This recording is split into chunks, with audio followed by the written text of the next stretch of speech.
जब तक तुम एक सोच पे, एक मंच पे नहीं आओगे, उद्धार कैसे होगा? वाल्मीकि समाज से ये पूछा जाए कि वाल्मीकि आखिरकार वो भंगी था या वो ब्राह्मण था? भंगी नहीं बोले, नहीं बोलेंगे, क्योंकि वो हमारी कम्युनिटी है। कोई बच्चा तो नौकरी पाएगा। इन लोगों को गलत समझा दिया कि चमार नौकरी ले रहा, भंगी नहीं ले रहा।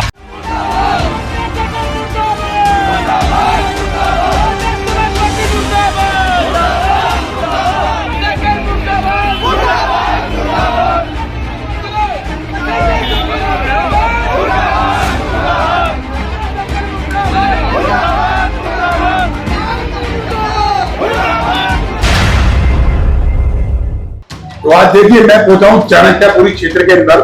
हमारे महाराष्ट्र से और कहाँ से सर? कलकत्ता से आए महापुरुष जो वाल्मीकि समाज से है, सभी दलित समाज का वो उद्धार करते हैं। तो अभी हमारे बीच के अंदर जो जंतर मंतर पे एक वाल्मीकि समाज का सत्याग्रह होने जा रहा है, बहुत भारी मात्रा में होने जा रहा है। ये आज के टाइम पे माहौल चल रहा है जाटव समाज और वाल्मीकि समाज, सारे दलित समाज को लेके। मैं भाई साहब से पूछता हूँ कि जो आगे की जो रणनीति है वाल्मीकि समाज को लेके जो हो रहा है आज के टाइम के अंदर, एक तो जो ग्रंथि में बता दिया जाएगा वो अपने अधिकारों को, आरक्षण को लेके सब अपने मूलभूत अधिकार भी ले और संपन्न हो जाए, और अन्य जो समाज दलित समाज के अंदर है वो वंचित है आरक्षण को लेकर। तो अभी जो ये चल रहा है 10 तारीख का, उसके अंदर अभी आपकी क्या मुहिम है, किस तरीके से उसको आगे लेके जाओगे, क्या मेहनत है आपकी?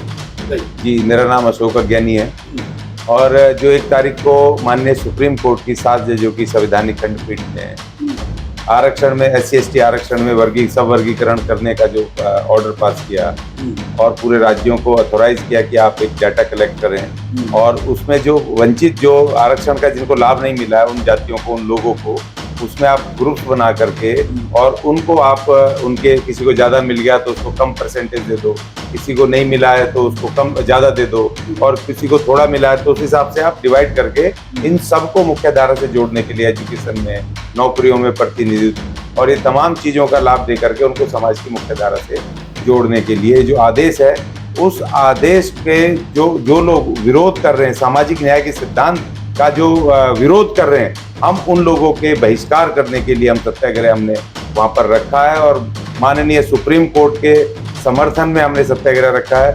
और माननीय प्रधानमंत्री जी से हम अपील करने जा रहे हैं कि इस वर्गीकरण के इस आदेश को सुप्रीम कोर्ट के इसको तुरंत लागू करें, और साथ में हम अपील कर रहे हैं कि जो माननीय सुप्रीम कोर्ट ने के 4 जजेस ने जो सुझाव दिया है कि ये राज्य हैं, इसके वर्गीकरण के साथ साथ उनको अगर लगता है तो वो क्रीमी लेयर लगा करके जो संपन्न लोग हो गए हैं उनको वहां से निकाल सकते हैं, और जिससे कि आखिरी पायदान के जिसको जरूरत है, जहाँ जरूरत है उसको रिजर्वेशन का फायदा मिल सके। तो उस क्रीमी लेयर को आपने कैबिनेट से मना किया है, हम कह रहे हैं आप उसको भी लागू करो, क्योंकि हमारा मानना ये है कि बिना क्रीमी लेयर के इस वर्गीकरण का कोई लाभ होने वाला है नहीं, क्योंकि फिर दोबारा से वही वर्ग पैदा हो जाएंगे, जो वर्ग चंद लोग अभी पैदा हो गए हैं वो फिर हमारी जातियों में भी पैदा हो जाएंगे। और एक बात मैं आपसे पूछना चाहता हूँ, अभी जो एक जाति के उन्हें इस चीज का मतलब वो विरोध कर रहे हैं, वो कहते हैं पॉलिटिकल वे से ही, पॉलिटिकल के माध्यम से इसको करना में लागू किया गया है, लेकिन ये सुप्रीम कोर्ट का आदेश है, न्यायपालिका का आदेश है, तो उसके अंदर वो इसके ऊपर अलग बैठे हुए हैं और सारा दलित समाज अलग बैठा हुआ है, और उसकी इसी बीच में दलित समाज को तो संज्ञान में लिया गया वाल्मीकि समाज है। तो वाल्मीकि समाज कहता है हम वंचित हों और लोग वंचित हों और जातियां वंचित हों, इसी से जुड़ी हुई जो शेड्यूल कास्ट ऐसी जाति में है। तो ये उल्लंघन इनको मतलब क्यों इस चीज को स्थिति पैदा कर रहे हैं कि भाई ये होना नहीं चाहिए, जो पार्ट नहीं होने चाहिए, तो इसके लिए वाल्मीकि समाज इसके लिए क्या मैसेज देता है? देखिए, पहली बात तो ये कि आप इसको समझे, वो तो अनर्गल कुछ बोल रहे हैं, संविधान पे हमला या ये इसमें पॉलिटिकल है, ये संविधान में हमला कैसे हो सकता है? नहीं वो बोल रहे हैं ना, मैं आपकी बात, जैसे आपने कहा पॉलिटिकल बोल रहे हैं, वो ये पॉलिटिकल नहीं है, ये 40 साल पुरानी लड़ाई है। 1975 में पहला वर्गीकरण पंजाब सरकार ने किया था। 2 कैटेगरीज बनाई थी, जिसमें एक में ये चमार जातियां थी 7-8, और एक ग्रुप में उसमें वाल्मीकि और मजबी सिख, और उसमें 10-15 जातियां थी जिनको 50-50 वहां पर दिया गया, जिससे कि बहुत सारे लोग हमारे आगे बढ़े एजुकेशन में, नौकरियों में, यहाँ तक कि जज भी बने। और उसके बाद 94 में हरियाणा ने इस वर्गीकरण को लागू किया और उसमें ए और बी कैटेगरी बनाई उन्होंने और 50-50 दिया। ए कैटेगरी में वाल्मीकि, धानक और 36 जातियां और दूसरी उसमें ये 8 और 9 ये चमार जातियां थी, जिसमें रैगर और ये रविदासी है और ये तमाम चमार, इस तरह से जो जातियां जो शेड्यूल्ड हैं वो डिवाइड करके उनको दिया था, जिससे कि हरियाणा में आज जो रिटायर हो रहे हैं वो हमारे लोग आज उसी वर्गीकरण की बदौलत हो गए। बड़े बड़े कॉलेजेस में उनको मौके मिले, उनके बच्चे विदेश पढ़ने गए और बढ़िया बढ़िया उनको तरक्की की। लेकिन इन्होंने, और उसके बाद आंध्रा में और तमिलनाडु में 2000 तक हुआ था, सन 2000 तक। लेकिन ये लोग, ये जो अपने जाटव चमार लोग हैं, इनके प्रतिनिधि उस समय सुप्रीम कोर्ट इसी खंडपीठ के सामने आगे 5 जजों की संवैधानिक खंडपीठ पे, और उन्होंने वहां से ऑर्डर लिया और 2004 में चिन्मैया बनाम आंध्र प्रदेश के उसमें केस में इसी 5 जजों की खंडपीठ ने कह दिया था कि भाई ये अनकॉन्स्टिट्यूशनल है, क्योंकि इनके वकील सुप्रीम कोर्ट को समझाने में ये कामयाब हो गए थे कि ये जो SC/ST की जातियां हैं ये एक वर्ग है, ये एक समूह है, समरूप हैं, और तो उन्होंने कहा कि इनको डिवाइड नहीं किया जा सकता, इसलिए ये वर्गीकरण ये गैर संवैधानिक है। और वो हमारा 2004 में हम इसी सुप्रीम कोर्ट से हारे थे और तब ये लड्डू बांट रहे थे। और उसके बाद 2011 में हमारे लोगों ने पंजाब सरकार को फोर्स करके पंजाब सरकार के द्वारा इसको फिर दोबारा से 7 जजों की बेंच बना करके संवैधानिक पीठ के सामने इस मामले को लाए, और 2011 से लेकर के 2024 तक करीब 13 वर्षों तक इस पे कानूनी संवैधानिक मंथन होने के बाद तब ये सुप्रीम कोर्ट ने फरवरी 2024 में इसको रिजर्व किया था ऑर्डर को, और 1 अगस्त को ऑर्डर सुनाया है। और अब देखिए उसमें 7 जजों में सबसे बड़ी बात है, जो मेन जज है जिन्होंने सबसे ज्यादा इस पे बोला है वो अनुसूचित जाति के हैं, डॉक्टर BR गवई, और उन्हें 6-1 के बहुमत से ये ऑर्डर जीता गया है। और ये वाल्मीकि समाज ने लड़ा है, इसीलिए वाल्मीकि समाज फोर फ्रंट पे है। लड़ भी वाल्मीकि समाज रहा है, वाल्मीकि समाज के बच्चों को ये पीट रहे हैं, हमारे कोई गाली बक रहे हैं और किसी को नहीं कर रहे हैं। इसलिए ये जो लड़ाई वाल्मीकि समाज ने शुरू की थी 1970 से, और 75 में पहला वर्गीकरण कराया, तो इसलिए वाल्मीकि समाज को गाली बक रहे हैं और वाल्मीकि समाज इनके सामने बिल्कुल चुनौती बन के खड़ा है, और हम अपना हिस्सा लेकर के छोड़ेंगे। बाबा साहब ने किसी एक जाति के लिए रिजर्वेशन ये नहीं किया था। जब उन्होंने गोलमेज सम्मेलन में जब पहला उन्होंने अपना 8 सूत्री मांग पत्र वहां पर दिया था, 8 शर्तें रखी थी, तो उसमें एक शर्त ये भी थी कि रिप्रेजेंटेशन, उन्होंने उस समय ये चिंता जताई थी कि सारे समुदायों को जो उसमें आएंगे, अनुसूची में होंगे, उन सबको उसका रिप्रेजेंटेशन मिलना चाहिए। और पूना पैक्ट जो हुआ गांधी जी के साथ, उसमें भी जो लिखा है कि नौकरियों में प्रतिनिधित्व उसमें सब जातियों को मिलना चाहिए। और जो भारत के संविधान के आर्टिकल 15(4) और 16(4) में लिखा हुआ है कि जिन जातियों को, जिन लोगों को रिप्रेजेंटेशन नहीं मिला है नौकरियों में, उनका रिप्रेजेंटेशन होना चाहिए। तो सारा रिप्रेजेंटेशन तो आप ले गए, आपको तो पूरा हो गया, बाकी जो शेड्यूल जातियां हैं उनका कैसे होगा? क्योंकि सुप्रीम कोर्ट ने जो 2024 में ये जो ऑर्डर दिया, अपना ही ऑर्डर पलटा 2004 का, उन्होंने कहा कि अनुसूचित जाति, जनजाति एक समूह नहीं है, एक वर्ग नहीं है, एक सजातीय नहीं है। उन्होंने कहा कि ये होमोजीनियस नहीं है,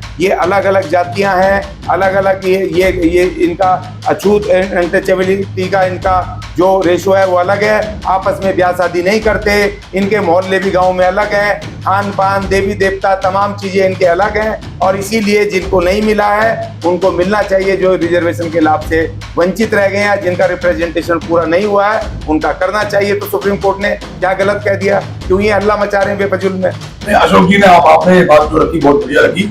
अभी हमारे बीच के अंदर बैठे हैं कोलकाता से सुमेश राम चौहान जी। मैं आपसे, जो अभी ये चल रहा है, अशोक जी ने सीधा सीधा जवाब दिया कि उनको ऐतराज क्यों, जब आरक्षण की सारी पद प्रतिष्ठा को उन्होंने लिया, तो और जो शेड्यूल कास्ट है और जातियां शेड्यूल कास्ट के अंदर, SC के अंदर, वो वंचित क्यों?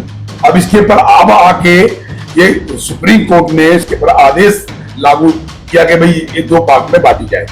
तो सर उसके लिए आपका क्या कहना है, क्या विचारधारा है कि ये आगे तक होना चाहिए, या इसमें कोई बंदिश आएगी या रोक आएगी, या इससे क्या बेनिफिट होने जा रहा है वाल्मीकि समाज का? हाँ, मैं सुरेश राम चौहान और 5H फाउंडेशन का राष्ट्रीय अध्यक्ष आज दिल्ली में उपस्थित हूँ, और मेरे साथ मेरे राष्ट्रीय महासचिव भी हैं। दिल्ली में 10 तारीख को एक सभा बुलाई गई है, और आपको जैसे पता है कि सुप्रीम कोर्ट द्वारा जो जजमेंट पारित किया गया कि जो उपवर्गीय उसमें उन्होंने बिल्कुल स्पष्ट तरीके से जो बातें कही हैं, ये बातें पिछले 50 साल से इस देश में लगातार इन बातों की चर्चा हो रही है, इन बातों को लेके मांगे होती है। और ये बड़ी खुशी की बात है, क्योंकि जो कॉन्स्टिट्यूशन है उसमें एडुकेट रिप्रेजेंटेशन की बात है। हर एक समाज में, जैसा कि ज्ञानी साहब कह रहे थे, हर एक समाज का अपना अपना रिप्रेजेंटेशन होना चाहिए। वो पॉलिटिकल रिप्रेजेंटेशन हो, सोशली रिप्रेजेंटेशन हो, इकोनॉमिकली रिप्रेजेंटेशन हो और एजुकेशनली रिप्रेजेंटेशन हो, इवन पॉलिटिकल रिप्रेजेंट, जिसका अभी खाद में जो चर्चा चली है पूरे देश में कि जिसकी जितनी संख्या भारी उसकी इतनी भागीदारी। तो हम भी वही कह रहे हैं, we are more than 9.2% population country Valmiki समाज। अगर 9.2% का पॉपुलेशन है तो हमारा रिप्रेजेंटेशन कहाँ है? ना एजुकेशन में है, ना पॉलिटिकल है, ना सोशली है, ना इकोनॉमिकली है, कहीं भी नहीं है। तो आखिर जब सुप्रीम कोर्ट ने बड़ी बारीकी से ये इन चीज़ों का बहुत बारीकी से उन्होंने और अध्ययन करके ये सारी जजमेंट पास की है, मुझे लगता है देश तभी खुशहाल हो सकता है जब देश में सभी वर्ग और सभी जातियां, खास करके वो जातियां जो सदियों से पिछड़ी रही हैं, जिन पे यातनाएं हुए, जिनका शोषण हुआ, अगर उनमें कुछ जातियां ये मान के चले कि जो कॉन्स्टिट्यूशन है और जो कॉन्स्टिट्यूशन का जो संवैधानिक अधिकार है सिर्फ हमारे लिए है और बाद बाकी लोग जो है वो निरंतर उनका शोषण होता रहे, वो पीछे रह जाएं, तो ये जायज नहीं है। आज मैं नहीं समझता कि जो क्रिमिनल का जो डेफिनेशन है वो किस तरह से पूरे देश को समझाया जा रहा है एक जाति द्वारा, ये बड़ी दुख की बात है। वो पढ़े लिखे लोग हैं, उनमें से कई सारे लोग तो मैंने देखा कानून के जानकार भी सर, है। अभी आपने बोला था बीच में कि जब ये जो लॉ बनाया गया है, जो सुप्रीम कोर्ट सर्वोच्च न्यायालय ने इसका आदेश दिया है कि भाई सभी जातियां इसका फायदा नहीं उठा रही है, खुद वो जाति जो इसका उल्लंघन कर रही है, जो इस मांग को मान रही नहीं है कि भाई ये गलत डायरेक्शन की सुप्रीम कोर्ट ने कि भाई आरक्षण के अंदर जो बाधा है वो हमारे समाज के लिए आएगी, तो वंचित तो जाटव समाज में, रविदास समाज में भी अभी सारे लोग तो करने में सक्षम नहीं है। बिल्कुल मैं बिल्कुल आपने सही जगह बात की है। ये समाज को गुमराह करने का एक बहुत बड़ा षड्यंत्र है इस देश में, कुछ जातियां कर रही है। वो लोग हैं जिन्होंने हमेशा संविधान के आरक्षण की मलाई खाई है और अब वो अंतकाल तक ये मलाई खाना चाहते हैं, दूसरों को ये हिस्सा नहीं देना चाहते। अब जबकि सुप्रीम कोर्ट ने ये मलाई को बिल्कुल समान तौर से सबको बांटने का काम किया है और सभी लोग, ताकि इस संवैधानिक जो अधिकार हैं, जो संवैधानिक जो उनके, उससे सब लोग उसकी सारी जो उपलब्धियां हैं उन तक भी पहुंचे, वो भी अपने जीवन में खुशहाली पैदा करें, उनके परिवार के लोग भी, वो भी समाज आगे आए, तमाम चीज़ों में आए, शिक्षा में आगे आए, पॉलिटिकली आगे आए, सामाजिक तौर से आगे आए। तो इन लोगों को अब पेट में दर्द हो रहा है। लेकिन मैं एक चीज़ बता दूं कि वाल्मीकि समाज, जो कि पहले हम पे एक बहुत बड़ा एक धब्बा लगा हुआ था कि ये एकता के बंधन में नहीं बंधे, आज की तारीख में बड़े दावे से कह सकता हूं कि भारतवर्ष से लेकर विदेशों तक जहां भी वाल्मीकि समाज हैं, ये पूरे एकजुट और एक बंधन में बंट चुके हैं। अब हमें तोड़ने की शक्ति कोई नहीं तोड़ सकता हमें, और ना ही ऐसी कोई शक्ति उत्पन्न हो सकती है दुनिया में। ये रविदास जी को कहना है जाटव समाज का कि अभी बीच में जंतर मंतर के अंदर एक उन्होंने सभा बुलाई थी, धरना प्रदर्शन भी किया था 21 तारीख को, 21 तारीख को। तो उसको उन्होंने कहा था कि अभी ये जो वाल्मीकि समाज जो है ये बाबा साहब की नीतियों पर नहीं चलता, बाबा साहब के अधिकारों में नहीं चलता, बाबा साहब ने जो मार्गदर्शन किया उस पर नहीं चलता, ये तो वाल्मीकि एक ब्राह्मण को लेके बैठा हुआ है। तो वाल्मीकि एक आस्था कह लीजिए और बाबा साहब एक निर्माण कह लीजिए, ये भी आगे का जो रास्ता दिखाने वाले कि ये जो इन्होंने रविदासियों ने डाला है, तो जिनने तो उनके भी रविदास है। जैसे हमारे वाल्मीकि जी, मान लो मैं को नहीं बोला कि भगवान है, तो हम भी उनको भगवान के रूप में देखते थे। तो ये जो इन्होंने एक मुद्दा फेंका है कि भाई आपके लोग जागृत नहीं है वाल्मीकि समाज, आज भी वो यही कह रहे हैं। जंतर मंतर पे उन्होंने बोला कि भाई ना तो पढ़े लिखे हैं, एजुकेशन नहीं है, और आपके बड़े बूढ़ों ने आपको एजुकेशन का मार्गदर्शन नहीं कराया, आपसे कहीं नहीं हो सकता। तो ये चीज जो निकल के आई है कि आस्था को लेकर, इसको आस्था मानोगे या मार्गदर्शन मानोगे? नहीं, मैं आपसे कहना चाहूँगा कि आप देखो कि बाबा साहब अम्बेडकर 2 बार उन्होंने लोकसभा का इलेक्शन लड़ा और दोनों बार वो हारे। तो फिर लोगों ने उनके पीठ पे खंजर झोंका। यही वो लोग हैं जो आज सड़कों पे उतरे हुए हैं ना, और जो बाबा साहब की दुआइयाँ दे रहे हैं। इन लोगों ने ही बाबा साहब को संसद नहीं पहुँचने दिया। और चूँकि बाबा साहब ने इस बात को माना था कि मेरे कारवां को और मेरे मिशन को सबसे ज़्यादा क्षति अगर किसी समाज में पहुँचाई है तो मेरे समाज के पढ़े लिखे लोग हैं। आज वही लोग हैं जो बाबा साहब को कहते तो हैं कि बाबा साहब, लेकिन इनके लिए बाबा साहब आज ATM कार्ड है। जब जरूरत पड़ती है तो ये पॉकेट से निकालते हैं, नहीं पड़ती तो पॉकेट में इनके बटुए में रखा रहता है। और जो जजमेंट है उसमें जो क्रिमिलेयर जो क्रिमिलेयर का डेफिनेशन दिया है उन्होंने 127वां पेज में, उन्होंने कहीं नहीं कहा कि एक जाति जो क्रिमिलेयर है वो पूरे तौर से आपकी जो सोशल सिक्योरिटी है, जो आर्टिकल 15 है या आर्टिकल 64 की जो अभी गहनी साहब कह रहे थे, जो सोशल सिक्योरिटी है बरकरार है आपकी, क्योंकि जाति सूचक नाम से या किसी तरीके से आपको कोई अपमानित नहीं कर सकता। वो सिर्फ तीन विषयों पे ज़्यादा उन्होंने जोर दिया, आर्थिक तौर से, सामाजिक और शैक्षिक। ये चीज़ों जो आज तक समाज जो वंचित रह गया है उनको संविधान का वो मौका मिलना चाहिए, और उनके परिवार को भी सर उठा के जीने का हक है, उनके परिवार को भी उनके बच्चों को पढ़ने लिखने का अधिकार है, और समाज में वो अपने आप को सक्षम महसूस करें। तो आप देखें कि जिस पर बाबा साहब को ये इन्होंने संसद नहीं आने दिया उसमें एक भी वाल्मीकि नहीं है। वाल्मीकि था क्या? ये सारे लोग यही पढ़े लिखे लोग हैं। तो ये बाबा साहब कहते हैं, एक्चुअली ये देश को पूरे तौर से गुमराह कर रहे हैं। सर एक चीज और मैं आपसे पूछना चाहूंगा, क्योंकि इस चीज के अंदर हमने देखा है, इंस्पेक्शन मीडिया ग्रुप ने इसके ऊपर इंस्पेक्शन भी किया कि आपकी जो सोच और विचारधारा है वो पूरे देश के लिए, अपने राजा जी हैं, इनका महाराष्ट्र में बहुत नाम सुना, बहुत काम करते हैं आप समाज के लिए, वाल्मीकि समाज के लिए, अन्य समाज, वंचित समाज के लिए बहुत काम करते हैं, शिक्षा के लिए। बाबा साहब ने एक शुरुआत की थी, वो राजा का राज, जो राजा हुआ करते थे हिंदुस्तान के अंदर, भारत के अंदर, वो राजा का राज खत्म किया था, सिर्फ एक पॉलिटिकल जाति को। ये कहा था उन्होंने कि भाई राजा का राज खत्म कर दिया जाए और उसके अंदर एक वोट के माध्यम से एक जनप्रतिनिधि चुन के लाया जाए, वो हर जाति में से ला सकता है। वो एक मतलब संविधान के अंदर एक कैटेगरी डाली गई जिससे हर आदमी राजा बन सके। तो आज के टाइम के ऊपर वाल्मीकि समाज दूसरे के गले में माला डालता है, दूसरे को राजा बनाता है, ये सबसे बड़ी विडंबना है। कहीं पे भी देखना आप, किसी भी स्टेट में देखना कि वो अन्य सीढ़ियों पर चलेगा, संस्था, यूनियन, कोई फाउंडेशन, कोई NGO, वो कुछ सब कुछ करेगा, लेकिन राजनीतिक सत्ता की चाबी देने के लिए वो वंचित रहता है, नहीं चाहता। ऐसा क्यों है, क्या कारण है? जबकि राजनीति की सत्ता की चाबी यही एक मूलभूत अधिकार है जो हर चीज को जागृत करता है। वो पोजीशन, वो मास्टर की जो बाबा साहब ने दी, वो ताली जो हर ताले में लगती है, पोजीशन और पावर। तो उसके लिए आपका कहना है क्या है? क्या उनको राजनीतिक सत्ता में आना चाहिए या नहीं, या इसी तरीके से चलता रहेगा सब कुछ? बिल्कुल राजनीति में आना चाहिए, और बाबा साहब ने तो बिल्कुल कहा था कि शिक्षा एक ऐसे शेरनी का दूध है जो पिएगा दहाड़ेगा। तो राजनीति में हम सक्षम नहीं है, उसकी सबसे बड़ी जो मैं समझता हूँ जो उसका कारण है वो भी शिक्षा है। इसलिए हम शिक्षा पे काम कर रहे हैं, क्योंकि हमारे बच्चे अगर शिक्षित होंगे, हमारे समाज के बच्चे, तो वो राजनीति का असली मतलब समझेंगे और अपने अधिकारों को जानेंगे। और इसके साथ ही साथ दो विषय पे और हम काम कर रहे हैं बड़ी गंभीरता से कि what is the our constitutional rights and what is the our fundamental rights. ये दो जो विषय हैं ये बहुत महत्वपूर्ण विषय हैं जिससे हमारे बच्चे दूरों दूरों तक वंचित हैं।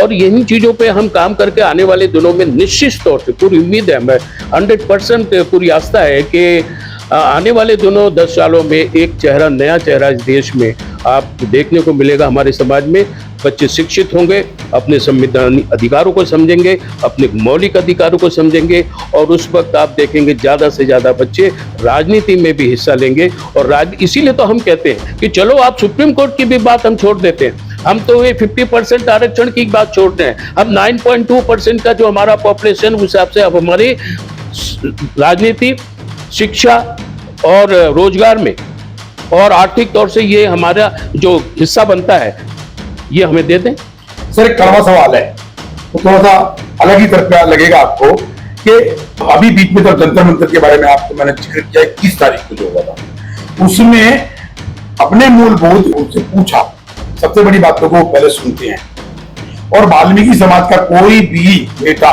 या कोई भी मतलब इस चैन में चलने वाला, इस लाइन में चलने वाला, जो जनता को, जो लोगों को अपने मूलभूत जागृत करता है, वो उनका एक एलिगेशन बड़ा घनिष्ठ है। वो कहते हैं कि जैसे हम लोग आपकी पहले सुनते हैं और फिर हम आपको आपकी सुनने के बाद उसका जवाब देते हैं, आपके लोग जवाब नहीं देते। आपके लोग तो अगर आप मूलभूत, आपने जैसे भी बहुत सारी बातें की है, तो आपके लिए पहले वो आपसे एक्टिव होकर दिखाएंगे, तो वो जवाब आपको देंगे। तो इस तरीके की उन्होंने मतलब एक बोल वचन बोले कि आपके समाज के लोग सुनते भी नहीं है। मतलब अगर कोई महापुरुष उनको जागृत करने के लिए आया हुआ है, तो अपने मूलभूत उसको दबाने के लिए उसके सामने ही मतलब मास्टर बन जाते हैं, टीचर बन जाते हैं, प्रिंसिपल बन जाते हैं। उसके लिए ये दिशा देना बहुत जरूरी है कि अगर तुम बोलना जानते हो, तुम्हें जानकारी है, तो कम से कम उनकी सुनो। और जाटव समाज के अंदर मैंने एक बात ये देखी, मैंने पूछा ये सवाल, तो उन्होंने मेरी सुनी। उन्होंने पूरी सुनने के बाद चाहे मेरा बहिष्कार किया, लेकिन उन्होंने सुनी और सुनने के बाद फिर मुझे पूरा जवाब दिया। तो वो चीज इस जाति में नहीं नजर आ रही है, खास करके वाल्मीकि जाति में। उसके लिए क्या, इन पे कैसे काबू पाया जाए, ये सुने और फिर समझे। ये आपने बहुत ही सच्ची बात कही है। लेकिन एक चीज़ मैं और बता दूं कि आज से 20 साल 25 साल पहले जब जो हमारी जाति के जो आचरण थे और हमारी जाति में जिस तरीके जो कुछ संस्कार थे और शिक्षा में भी बहुत ज़्यादा प्रकाश नहीं था, लेकिन आज अगर देखें तो दौर बदल चुका है और हमारे नौजवान बच्चे, हमारी पीढ़ी पढ़ लिख रही है और हमारे बच्चे आगे बढ़ रहे हैं और हमारे बच्चे हर चीज़ को बड़ी सानिध्यता से सुनने की कोशिश कर रहे हैं, समझने की कोशिश कर रहे हैं। जो आने वाला जनरेशन है वो मैं समझता हूँ, मैं बहुत आशावादी हूँ, क्योंकि अगर हम अपने बच्चों को नेगेटिव हर समय उनके लिए नेगेटिव सोच रखेंगे तो जो समाज अपने समाज के लिए नेगेटिव सोच रखता है वो समाज कभी भी प्रगतिशील नहीं हो सकता। इसलिए मेरा ऐसा मानना है कि आने वाले दिनों में वाल्मीकि समाज से ही इस देश का नेतृत्व होगा और मैं तो यहाँ तक ये कहता हूँ कि आने वाले समय में भविष्य में इस समाज से ही देश का प्रधानमंत्री चुना जाएगा। ये मेरी ऐसी। देखिए, अभी हमने सुरेश चौहान जी को सुना और अशोक जी को सुना। ये समाज के वो सलाहकार व्यक्ति विशेष हैं जो समाज को चलाना चाहते हैं। अब चाहे वो मार्गदर्शन का शिक्षा का हो, चाहे वो संगठन का हो, चाहे मतलब किसी भी चीज का हो, वो हर चीज के अंदर लाना चाहते हैं समाज। अब देखना ये है कि आने वाला जो वर्तमान और भविष्य है वाल्मीकि समाज का जो बोला गया, उसके आधार के ऊपर क्या होगा और कैसे किस तरीके से इस आरक्षण की जो मुद्दा बन के खड़ा हुआ है सामने, ये आगे पास आउट होगा। तो मैं इंस्पेक्शन मीडिया ग्रुप से